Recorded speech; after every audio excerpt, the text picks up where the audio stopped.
ಯಾಕೆ ಇತ್ತು ಅಂದ್ರೆ ಅದನ್ನ ಬೆಂಕಿ ಮ್ಯಾಲ ಒಗೆದು ಅದ್ರ ಮ್ಯಾಲ ಯೋಗ್ಯ ಬರ್ತಾವ. ಮತ್ತೆ ಮೆಣಸಿನಕಾಯಿ ಕಾಟು ಹೋಗಲ್ಲ, ಮತ್ತೆ ಕೆಟ್ಟ ಹೋಗಲ್ಲ. ಅದ ಮತ್ತೆ ಹೂ ಮಾಡೋದಾಗ ನೆಲೆ ಆಗೈತಿ. ಅದು ಎದಕ್ಕೆ ಕಳತೈತಿ ಅನ್ನೋದ ನಿಮ್ಗೆ ಗೊತ್ತಿಲ್ಲ. ಕೆಲವು ಸೆನ್ಸಿಟಿವ್ ಅದಾವ ನಮ್ಮಲ್ಲಿ. ಕೂಸ ಆಕಳ ಸಾಕಿತ್ತು ಅಂದ್ರ ಅದಕ್ಕೊಂದು ಸೆನ್ಸಿಟಿವ್ ಅದ. ಕೂಸ ಡಬ್ಬ ಬಿತ್ತು ಅಂದ್ರ ಅದಕ್ಕೊಂದು ಸೆನ್ಸಿಟಿವ್ ಅದ. ಕೂಸ ಚಿಕ್ಕ ಕೈಕಾಲ ಹೊಡ್ಯಾಕತ್ತಿತ್ತು ಅಂದ್ರ ಅದು ಒಂದು ಅರ್ಥ ಅದ. ಕೂಸ ಕೈ ಮ್ಯಾಲ ಕೈ ಇಟ್ಕೊಳಕತ್ತಿತ್ತು ಅಂದ್ರ ಅದಕ್ಕೊಂದು ಅರ್ಥ ಅದ. ಕೂಸ ಬಾಯಾಗ ಹೆಬ್ಬಟ್ಟೆ ಇಟ್ಕೊಳಕತ್ತಿತ್ತು ಅಂದ್ರ ಅದಕ್ಕೊಂದದ. ಹೆಬ್ಬಟ್ಟೆ ಬಿಟ್ಟು ಈ ಕೈ ಇಟ್ಕೊಳಕತ್ತಿತ್ತು ಅಂದ್ರೂ ಅದಕ್ಕೊಂದು ಅರ್ಥ ಅದ. ನೀವು ಅದನ್ನ ಬಿಟ್ಟು ಬರೇ ಅದ್ರ ಎಲ್ಲಾ ತೋರಿಸಿದ ಕೂಸ. ಯಾಕೆ ದೈವತ್ವ ಅಂತ ಕೂಸಿಗೆ ಅಂದ್ರೆ ಮೊದಲ ಹಡೆದವರಿಗೆ ಸೂಕ್ಷ್ಮ ಚಿಹ್ನೆಯನ್ನ ಕೊಡ್ತೈತಿ ಕೂಸ. ಬಾಯಾಗ ಬಟ್ಟೆ ಇಟ್ಕೋತು ಅಂದ್ರೆ ನನಗೆ ನೀರಡಿಕೆ ದಾಹ ಆಗೈತಿ ಅಂತ ತೋರಿಸುತ್ತಂತದು. ಯವ್ವ ಹಿಂಗ ಇಟ್ಕೋತೈತಿ ಅಂದ್ರ ದಾಹ ಆಗೈತಿ ಅಂತ ತೋರಿಸುತ್ತಂತ. ನೀವು ಅದನ್ನ ಬಿಟ್ಟು ಬೈ ಏನ್ ಹಿಡಿದ್ರೆ ಭಾವ ಆಯ್ತಂತ. ನಾನು ಹುಡುಗಿದ್ದಾಗ ಭಾವ ಆಗ್ತಾವೆ ಏನ್ ಮುಂದ್ ಭಾವ ನಂಗೆ ಸನ್ಯಾಸ ಮಾಡೋದ್ರಿ. ನಮಗಾದ್ರೆ ಓಕೆ, ಇದಕ್ಕೇನಿಲ್ಲ ಮುಂದಿಲ್ಲ. ಮತ್ತೆ ಹೋಗಿ ಸಾಕು ಹುಡುಗನ ತೆಗಿ ಬಾಯಾಗಿನ ಭಾವ ಮಾಡ್ತೀವಿ. ಅಪ್ಪಿ ಭಯ ಪಟ್ಟಿರುವಾಗ ಈಗೇನ್ ಬೇಕೇವು ಅಂತ ಹುಡುಗರಿಗೆ ತಿಳಿಸೋದು ಬಿಟ್ಟ ಅದ್ರ ಕೈ ತಳದ ಬೆಳೀತೀವಿ. ಹೌದಾ?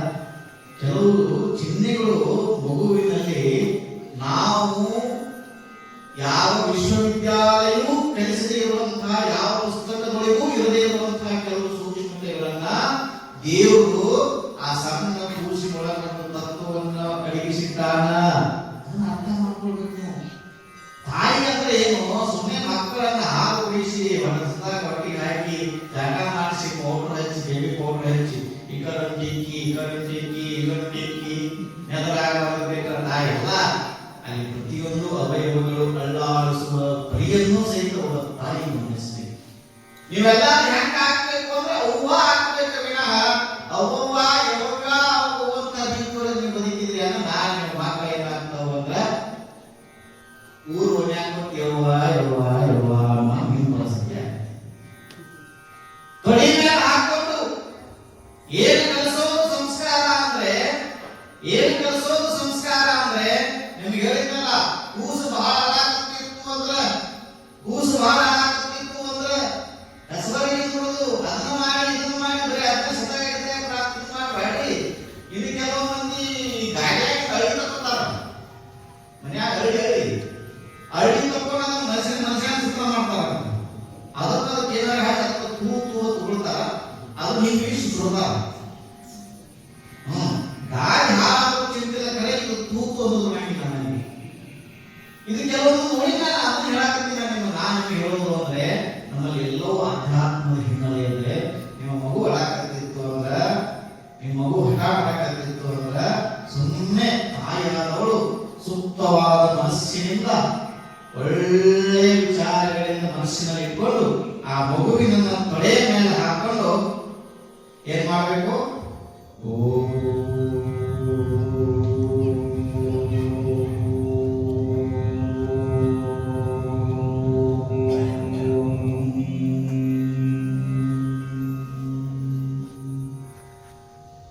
ಓಂಕಾರನಾದವನ್ನು ಮಾಡಬೇಕು. ಪ್ರಯತ್ನ ಮಾಡಬೇಕು. ಮತ್ತೆ ಒಂದ ಸಲ ಮಾಡಿ 40 ಸ್ವಾಮಿಗಳ ನಾನು ಹೇಳಿ ನೀವು ಅಂತ ಕಂಪನಿ ಪಾಸ್ ಬೇಕು ನಿಮ್ಗೆ. ಪ್ರಯತ್ನ ಮಾಡಬೇಕು. ನೀವು ತಾಯಿ ಅನ್ನುವಂಥವ್ರು ಆ ಮಗುವಿಗೆ ನನ್ನ ತಾಯಿ ಓಂಕಾರ ಮಾಡಕತ್ತಾಳ, ದೈವತ್ವದ ಶಕ್ತಿಯ ಮಗುವಿಗೆ ಬರಬೇಕು ಅಂದ್ರೆ ಈ ರೀತಿಯಾಗಿ ಪದೇ ಮಾಡಿ ರೂಢಿ ಆಗಬೇಕಾಗ. ಹೌದಾ ಇಲ್ಲ? ನಿಮ್ಮ ರೂಢಿ ಮಾಡಾಕ ನಾನು 7 ದಿವಸ ತಗೊಂಡಿ. ಹೌದಾ ಇಲ್ಲ? ಇನ್ನೂ ತಗೋಬೇಕಣ. ಈಗ ಜೈಗಳು ಬಂದಿರಿ. ಇನ್ನೂ ಮತ್ತೊಂದು ಸಮುದ್ರಾಗ ಆಗ ಬರ್ತೀನಿ. ನಾನೇನು ಇಷ್ಟೆಲ್ಲ ತಿಳುವಳಿಕೆ ಸಾಲಿ ಕಲಿತು ಎಲ್ಲ ಅನುಭವ ಇದ್ರು ಸಹಿತ ನಿಮ್ಮ ರೂಢಿ ತರಾಕಿ ಓದಿಸ್ಬೇಕಾಗ್ತ ನಾವು. ಮತ್ತೆ ಏನೂ ತಿಳಿದಿರುವಂತ ಕೂಸು ಒಂದೇ ಸಲಕ್ಕೆ ಪರಿವರ್ತನೆ ಆಗ ಸಾಧ್ಯ ಇಲ್ಲ. ಸ್ವಲ್ಪ ಪ್ರಯತ್ನ ಮಾಡಿ. ಅಂದ್ರೆ ನಾನು ಹೇಳೋದೇನು ಅಂದ್ರೆ ಅಲ್ಲ ಇಲ್ಲದ ಸಲ್ಲುಗಳಿಗೆ ನೀವು ಕಿವಿಗೊಡಬೇಡಿ. ಇಂತಹ ಆಧ್ಯಾತ್ಮಿಕ ಹಿನ್ನೆಲೆ ಇಟ್ಟುಕೊಂಡಿರುವಂತಹ ಕೆಲವು ಅಂಶಗಳು ಬೀಜಗಳನ್ನ ಮಂತ್ರವನ್ನ ಮಗುವಿನ ಮುಂದೆ ಅರಸಿ ಎಲ್ಲವೂ ಚಲೋ ಆಗ್ತಾವ. ನೀವು ಮನ್ಯಾಗ ಹಂಗ ಮಾಡೋರಲ್ಲ. ಮನ್ಯಾಗ ಯಾರಾದ್ರೂ ಬಂದಿದ್ರೆ ನಿಮ್ಮ ಮನ್ಯಾಗ ನಿಮ್ಮ ಅಜ್ಜಿ ಯಾರಾದ್ರೂ ಬಂದಿದ್ರು ಮನೆಗೆ ಇಷ್ಟ ಬಾರ್ದು ಏನ್ ಕಾಣ್ತೀವಿ ಗಂಡು ಹುಟ್ಟಿತ್ತು ಅಂದ್ರೆ ಏನ್ ಕೊಡೋದು ಮದುವೆ ಆಗ್ತದೆ ನೀವು ಆಕೆ ದಂಡಿ ಒಂದು ಮನ್ಯಾಗ ಮಾಡಕ್ಕಾಗಿತ್ತ ಆಕೆ ಮದುವೆ ಆಗಿ ಏನಂತ ಕೇಳ್ತೀವಿ. ಹೆಂಗ್ ಹುಟ್ಟಿತ್ತು ಅಂದ್ರೆ ಬಂದವ ನಿಮ್ಮ ಮದುವೆ ಈಗ ಪ್ರಯತ್ನ ಮಾಡ್ತೀವಿ ನೀವು ಇವ ನೋಡ್ಬೋದು ಮದುವೆ ನಾವು ಅದು ದೊಡ್ಡದಾಗೋದ್ರಾಗ ಇವ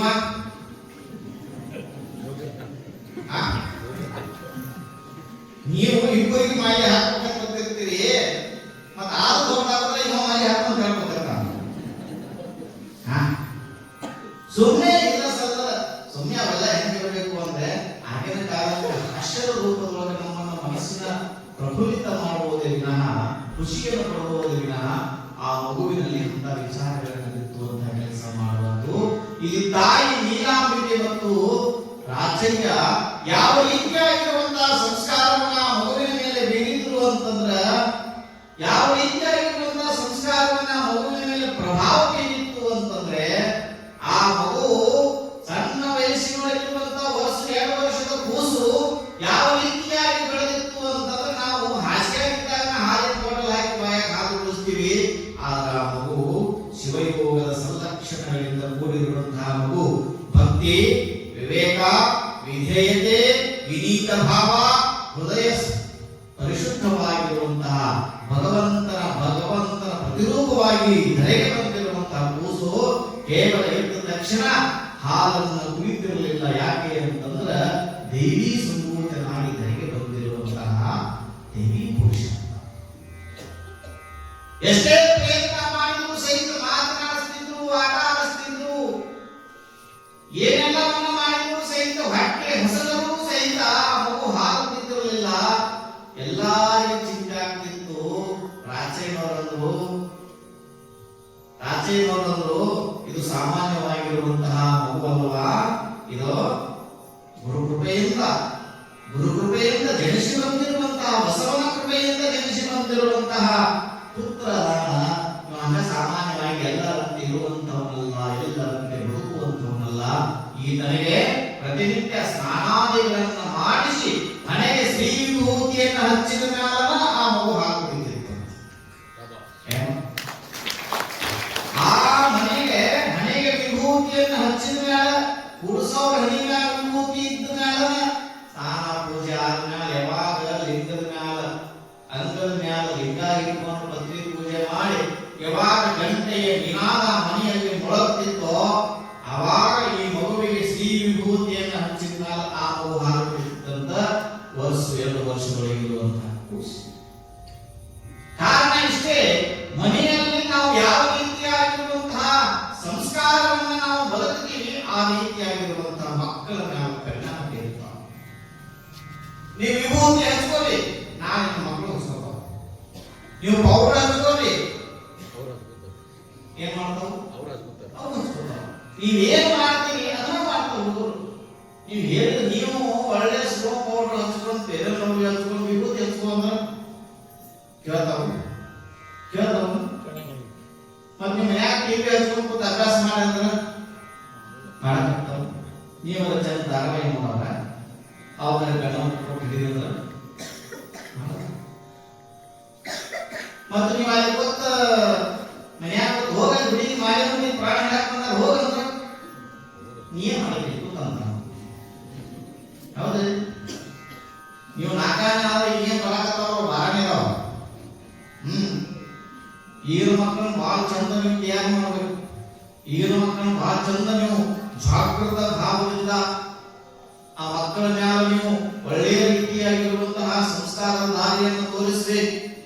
ಗಿಡವಾಗಿ ಬಗ್ಗದು ಮರವಾಗಿ ಬಗ್ಗಿದೆ ಅಂತಾರ.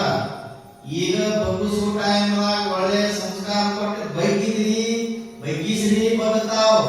ಮುಂದಕ್ಕೆ ಮರವಾಗಿ ಬೆತ್ತು ನಿನ್ನ ಬಗ್ಗಿಸ್ತಾ ಹೊರತಾವ. ಇದರಿಂದ ತಿಳಿಯೋದಿಟ್ಕೊಳ್ಳಿ.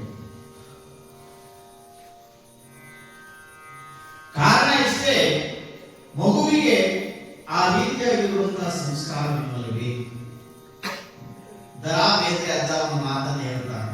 ಲಕ್ಷ ಕೊಟ್ಟು ಕೇಳಿ. ದರಾ ಬೇಂದ್ರೆ ಅಜ್ಜ ಒಂದು ಮಾತನ್ನ ಹೇಳ್ತಾನೆ, ದತ್ತಾತ್ರೇಯ ರಾಮಚಂದ್ರ ಬೇಂದ್ರೆ ಅಂತ ಅದ್ಭುತವಾದ ಮಾತು ಹೇಳ್ತಾನೆ ಅಂದ್ರೆ, ಸಂಸ್ಕಾರ ಇಲ್ಲದವನ ನಮಸ್ಕಾರಕ್ಕೆ ನಾನು ಜೀವನದೊಳಗೆ ಪುರಸ್ಕಾರ ಇಲ್ಲ ಅಂತ. ಏನು ಎಂಥ ಮಾತು? ಯಾವನಲ್ಲಿ ಸಂಸ್ಕಾರ ಇಲ್ಲ ಅವ ಅಡ್ಡ ಉದ್ದ ಬಿದ್ದು ನಮಸ್ಕಾರ ಮಾಡಿದ್ರೆ ಅವನ ನಮಸ್ಕಾರಕ್ಕೆ ನಾವು ಪುರಸ್ಕಾರ ಮಾಡಂಗಿಲ್ಲ ಅಂತ, ಕಿಮ್ಮತ್ತ ಕೊಡಂಗಿಲ್ಲ ಅಂತ. ನೀನ್ ನಮಸ್ಕಾರಕ್ಕೆ ನ್ಯಾಯ ಮಾಡಿ ಅಂತ ದರಾ ಬೇಂದ್ರೆ ಅಜ್ಜ. ಸಂಸ್ಕಾರ ಇಲ್ಲದ ನಾನು ನಿನ್ನ ನಮಸ್ಕಾರ ಮಾಡಿ ಅಂದ್ರೆ ನಿನ್ನ ಸ್ವಾರ್ಥಕ್ಕೆ ನಾನು ನಮಸ್ಕಾರ ಮಾಡಿದ್ದೀನ, ಹೃದಯದಿಂದ ನೀನು ನಮಸ್ಕಾರ ಮಾಡಿಲ್ಲ. ಯಾಕಂದ್ರೆ ಸಂಸ್ಕಾರ ಹೀನ ನಮಸ್ಕಾರ ನನ್ನ ಜೀವನದೊಳಗೆ ಅವಶ್ಯಕತೆ ಇಲ್ಲ. ತಿಂಗಳಿಗೆ ಒಮ್ಮೆ ನಮಸ್ಕಾರ ಮಾಡುವಾಗ ಸಂಸ್ಕಾರ ಇಟ್ಕೊಂಡು ನಮಸ್ಕಾರ ಮಾಡುವಂತ ದರಾ ಬೇಂದ್ರೆ ಅಜ್ಜ ಹೇಳ್ತಾರೆ. ಸಂಸ್ಕಾರ ಇಲ್ಲದವನ ನಮಸ್ಕಾರ ಆತನಿಗೆ ನನ್ನ ಪುರಸ್ಕಾರ ಇಲ್ಲ ಅಂತ ದರಾ ಬೇಂದ್ರೆ ಅಜ್ಜ ಹೇಳ್ತಾನೆ. ಅಂದ್ರೆ ಒಂದು ಮಾತು ಏನು ಅಂತಂದ್ರೆ, ಸುಮ್ಮನೆ ವಿಧೇಯಕನಾಗಿ ಬದುಕುವಂತದ್ದು ಭಕ್ತಿ, ವಿವೇಕ, ವಿಧೇಯತೆ. ಭಕ್ತಿ ಯಾವುದ್ರ ಮೇಲೆ ಇರಬೇಕು? ದೈವತ್ವದ ಮೇಲೆ. ವಿವೇಕ ಹೆಂಗಿರ್ಬೇಕು ಅಂದ್ರೆ, ವಿವೇಕ ಅಂದ್ರೆ ಜ್ಞಾನ, ವಿವೇಕ ಅಂದ್ರೆ ಬುದ್ಧಿ, ವಿವೇಕ ಅಂತಂದ್ರೆ ಸಮೃದ್ಧಿ. ಇದು ಹೆಂಗಿರಬೇಕು ಅಂತಂದ್ರ, ನನಗೂ ನನ್ನ ಮನೆತನಕ್ಕೂ 4 ಜನರಿಗೆ ಒಳ್ಳೆಯ ರೀತಿಯಾಗಿರುವಂತಹ ಬೋಧನೆಯನ್ನು ಬೋಧಿಸುವಂತಹ ರೀತಿಯೊಳಗಿರಬೇಕು. ಒಂದು ವಿಧೇಯತೆ ಅಂತಂದ್ರ, ತಂದೆ ತಾಯಿಯನ್ನ ಗುರು ಹಿರಿಯರನ್ನ ಕಂಡಾಗ ವಿನೀತ ಭಾವ ಯಾರಲ್ಲಿ ಬರ್ತದೆ ನೆನಪಿಸಿಕೊಳ್ಳಬೇಕು. ಗುರು ಹಿರಿಯರು, ಗುರುಗಳು, ಸತ್ಪುರುಷರು, ಸಂತರು ಯಾರಾದರೂ ನಿಮ್ಮ ಹತ್ತಿರ ಬಂದಾಗ ನೀವು ಯದಿ ಸತೀಶ್ ನಿಂತು ಅವ್ರಿಗೆ ನಮಸ್ಕಾರ ಮಾಡಿ, ಅವ್ರೇನ್ ಸಂಬಂಧದಾರ ಅಂತ ತಿಳ್ಕೊಂಡು ನೀವು ಯದಿ ಸತೀಶ್ ನಿಂತ್ರಿ ಅಂದ್ರ ನೀವು ಯದಿ ಸರಿಸ್ಕೊಂಡ ಹೋಗುದು. ವಿಧೇಯತೆ ನಮ್ಮನ್ನ ಸುಮ್ಮನೆ ಏನ್ ಆಗುತ್ತದರಿ, ಖರ್ಚಿಲ್ಲ ಯಾಕೆ ಏನ್ ಅಂತ ಹೋಗುದು. ನಮಸ್ಕಾರ ಏನ್ ಖರ್ಚಾತು ಆತಲ್ರಿ ಶಂಕರ ನಮಸ್ಕಾರ. ಈಗ ಸುಮ್ಮನೆ ನಾನು ಗೊತ್ತೀನಿ ನಮಸ್ಕಾರ ಮಾಧವ ಸ್ವಾಮಿಗಳ ಹ್ಯಾಂಗ್ ಮಾಡ್ತಾನೆ ಕೈ ಅಂತ. ಹೌದಾ ಇದು? ಅಂದ್ರೆ ನೀನು ಸಹಿತ ನಮಸ್ಕಾರ ಮಾಡುವುದರಿಂದ ಆ ವ್ಯಕ್ತಿಯಲ್ಲಿ ಒಂದು ಸಂಸ್ಕಾರ ಕಲಿಸಿದಂಗ ಆಗ್ತದೆ. ಹೌದಾ ಇದು? ನಾ ಏನ್ ದೊಡ್ಡ ಮನುಷ್ಯ ನಮಸ್ಕಾರ ಮಾಡ್ಯಾನು, ಏನು ನಾ ಊರಾಗಿನ ಹಂಗದಿ ಹಿಂಗದ ಬಟ್ ನಮಸ್ಕಾರ ಮಾಡ್ಯಾನ. ಯಾರಿಗೋ ಹೋಗ್ರಿ ನೀವು ನಮಸ್ಕಾರ ನಮಸ್ಕಾರ ಅಂತ. ಹೌದಾ ಇದು? ನಾನು ಅನ್ನೋದೇನು ಅಂದ್ರೆ, ಈ ವಿಧೇಯತೆ ಭಾವ ನಮ್ಮನ್ನ ದೊಡ್ಡ ವ್ಯಕ್ತಿಗಳನ್ನಾಗಿ ಮಾಡಲಿಕ್ಕೆ ಸಾಧ್ಯತೆ. ಇಲ್ಲಿ ಆ ಮಗು ಗುರುಲಿಂಗಯ್ಯ ತಾಯಿಯ ಮಮತೆಯ ಮಡಿಲಿನ ವಾತ್ಸಲ್ಯದ ಪರದಿಯೊಳಗ ತನ್ನ ಬದುಕನ್ನು ಮುನ್ನಡೆಸ್ತಾ ದೊಡ್ಡವನಾಗ್ತಾನೆ. ದೊಡ್ಡವನಾದ ಮೇಲೆ ಆತನ ಬೆಳವಣಿಗೆ ಹೀಗಿರುತ್ತಲ್ಲ, ತಂದೆ ತಾಯಿಗಳಂತಾರ ದೈವಿ ಸಂಭೂತನಾಗಿ ಈತ ಬಂದಾನ ಅಂತ ತಿಳ್ಕೊಂಡು ಗುರುಗಳು ಹೇಳ್ಯಾರ ಅಂದ್ರ ಈತನಿಗೆ ಮನೆ ಆತನ ಬದುಕಾಗಬಾರದು. ಕೇವಲ ಮನೆಗಾಗಿ ಹುಟ್ಟಿ ಬಂದಿರುವ ಕೂಸಲ್ಲ ಇದು, ಜಗದ ಏಳಿಗೆಗಾಗಿ ಹುಟ್ಟಿ ಬಂದಿರುವಂತಹ ಕೂಸು. ಹೀಗಾಗಿ ಕೇವಲ ನಮ್ಮ ಸಾಂಸಾರಿಕ ಬಂಧನದಲ್ಲಿ ಮಗುವಿಗೆ ಕೇವಲ ನಾವು ಪರಿಪಾಲನವನ್ನು ಮಾಡುವುದರ ಬದಲು ಇವರಿಗೆ ಒಂದು ಆಧ್ಯಾತ್ಮದ ಅನುಭೂತಿಯನ್ನ ಈ ಮಗುವಿಗೆ ನೀಡಬೇಕು ಅಂತ ತಿಳ್ಕೊಂಡು ತಂದೆ ತಾಯಿಗಳು ನಿಶ್ಚಯ ಮಾಡ್ತಾರೆ. ಅಂತ ಆಧ್ಯಾತ್ಮದ ಅನುಭವವನ್ನ, ಆಧ್ಯಾತ್ಮದ ಶಕ್ತಿಯನ್ನ, ಆಧ್ಯಾತ್ಮದ ಧ್ಯಾನವನ್ನ ಕೊಡುವುದಕ್ಕಾಗಿ ಒಬ್ಬ ಯೋಗ್ಯ ಗುರುಗಳ ಅವಶ್ಯಕತೆ ಆ ಮಗುವಿಗೆ ಈ ಸಮಯದಲ್ಲಿ ಅತ್ಯಮೂಲ್ಯವಾಗಿರುವಂತಹದ್ದು. ಅಂತಹ ಗುರುಲಿಂಗಯ್ಯನವರಿಗೆ 5-6 ವರ್ಷದವನಾಗಿರುವಂತಹ ಗುರುಲಿಂಗಯ್ಯನವರಿಗೆ ತಂದೆ ತಾಯಿ ರಾಚಯ್ಯ ಮತ್ತು ನೀಲಾಂಬಿಕೆ ದಂಪತಿಗಳು ಯೋಗ್ಯ ಗುರುಗಳನ್ನು ದರ್ಶಿಸುವುದಕ್ಕಾಗಿ, ಯೋಗ್ಯ ಗುರುಗಳ ಪಾವನ ಸನ್ನಿಧಾನದಲ್ಲಿ ಆತನ ಬದುಕನ್ನು ಮುನ್ನಡೆಸಬೇಕು, ಆತನಿಗೆ ಒಂದು ಶಕ್ತಿಯನ್ನು ತುಂಬಬೇಕು, ಸನ್ಮಾರ್ಗದ ದಾರಿಯನ್ನು ತೋರಬೇಕು ಅಂತ ತಿಳ್ಕೊಂಡ ನಿಶ್ಚಯ ಮಾಡ್ತಾರೆ. 4 ಜನರ ಹಿರಿಯರ ಮಾತುಗಳನ್ನ ಗ್ರಹಿಸ್ತಾರೆ, ಪುರಸ್ಕಾರ ಮಾಡ್ತಾರೆ. ಆ ನಂತರದೊಳಗೆ ಊರಾಗಿನ 4 ಜನ ಹಿರಿಯರನ್ನ ಒಳಗೊಂಡು ತಂದೆ ತಾಯಿಗಳು, ಊರಾಗಿನ 4 ಜನ ಹಿರಿಯರು, ಪುಟ್ಟ ಬಾಲಕನಾಗಿರುವಂತಹ ಗುರುಲಿಂಗಯ್ಯನನ್ನ ಒಬ್ಬ ಯೋಗ್ಯ ಗುರುಗಳ ಹತ್ತಿರಕ್ಕೆ ಕರೆದುಕೊಂಡು ಹೋಗುವಂತಹ ಒಂದು ಪ್ರಸಂಗ. ಆ ಗುರುಗಳು ಯಾರು ಅದಕ್ಕೆ ಮೊದಲೇ ಹೇಳಿಬಿಟ್ಟು ಇನ್ನೇನ ಹೇಳುದು. ಆ ಗುರುಗಳು ಯಾರು, ಯಾವುದರಲ್ಲಿ ಆ ಗುರುಗಳ ಸಾನ್ನಿಧ್ಯ ಇದೆ, ಆ ಗುರುಗಳು ಈ ಪುಟ್ಟ ಬಾಲಕನನ್ನ ಸ್ವೀಕರಿಸುತ್ತಾರೆ ಅನ್ನುವಂತಹ 10 ಹಲವು ಪ್ರಶ್ನೆಗಳಿಗೆ ಉತ್ತರ ಏನು ಅಂದ್ರೆ 10 ಹಲವು ಪ್ರಶ್ನೆಗಳದಾವ. ಆ ಪ್ರಶ್ನೆಗಳಿಗೆ ಉತ್ತರ ಯಾವಾಗ? ಮುಂದಿನ ಸಂಚಿಕೆ. ಹೌದೈದು. ಆ ಗುರುಗಳು ಯಾರು, ಗುರುಗಳು ಯಾರಾಗ್ತಾರೆ, ಅವ್ರು ಸ್ವೀಕಾರ ಮಾಡುವಂತವ್ರು ಯಾರು, ಆಧ್ಯಾತ್ಮ ಕೊಡುವಂತವ್ರು ಯಾರು. ಹೀಗಾಗಿ ಇವೆಲ್ಲವೂ ಸಹಿತ ಆ ಒಂದೊಂದು ಹೆಜ್ಜೆ, ಪುಟ್ಟ ಪುಟ್ಟ ಹೆಜ್ಜೆ ವೃತ್ತ ಬದುಕನ್ನ ಉದ್ಧರಿಸುವಂತಹ ಒಂದು ಅಪರೂಪದ ಪ್ರಸಂಗ ಈ ಮೂಲಕ ನಡೀತದೆ. ಆ ಗುರುಗಳ ದರ್ಶನ, ಆ ಗುರುಗಳು ಯಾರು ಅನ್ನುವಂತಹದ್ದನ್ನ ಮತ್ತೆ ನಾವು ನೀವು ಎಷ್ಟು ಗಂಟೆಗ ಸರಿಯಾದ ಸಮಯಕ್ಕೆ ಬರ್ರಿ. ಯಾಕಂದ್ರೆ ನಾವು ಸ್ವಾಮಿ ಅದೇನಾಗತ್ತೆ ಅಂತಂದ್ರ ನೀವು ಬಂದ ನಾನು ಹೋಗ್ಬೇಕಂತ ನಾನು ಮಾಡಕತ್ತೀನಿ, ನೀವೇನ್ ಮಾಡಕತ್ತೀರಿ, ನೀವು ಕನೆಕ್ಷನ್ ಅದಾವಂತದೆ ಎಲ್ಲವೂ. ನಾನು ಗಾಡಿ ಹೋಗ್ಬೇಕು, ನಾ ಸುಮ್ಮನೆ ಹಿಂಗೆ ಊರಾಗ ಹೋಗೋದಕ್ಕಿಂತ ಹಿಂಗ್ ಬರಕತ್ತೀನಿ, ಹಿಂದಾಗ್ಸಿ ಮೊದಲ ಹಿಂಗ್ ಮೊದಲೊಂದು 2 ಹಿಂಗ್ ಬನ್ನಿ